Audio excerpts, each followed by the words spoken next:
Welcome. In front of me is a Motorola Edge 50 Fusion, and today I will show you how we can insert SIM card into this phone. Now, to get started, you will need to grab a SIM eject tool, which comes provided with the device in the box. Looks something similar to this, but if you can't find it, you could also use a paperclip. Train out one of the ends and it should work just as well. Now, once you have either one of those, you can then pop out the tray, but to do so, if you have a case, you do first need to take that off. Now, the tray is located at the bottom of the phone, right over here. You can see this cutout. Now, using your little tool, and I use the little insert area. It might look like there's a couple places where you can insert it. The one that you want to utilize is the one that is part of this cutout right here, the one closer to the edge.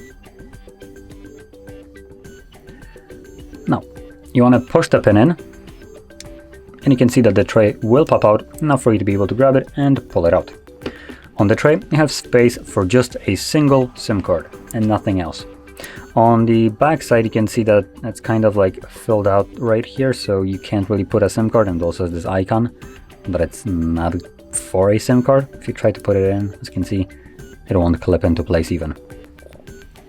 So anyway, I'm going to utilize this one. You want to make sure that it is clipped in place correctly. The cord shouldn't be protruding from the tray, and if you flip it over, it should be holding in there without a problem. So anyway, once that's the case, insert it back into your device, and the card should start working right away. There we go.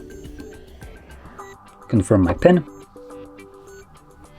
pattern, and that's it. The card is now being detected by the device. It's just looking for reception.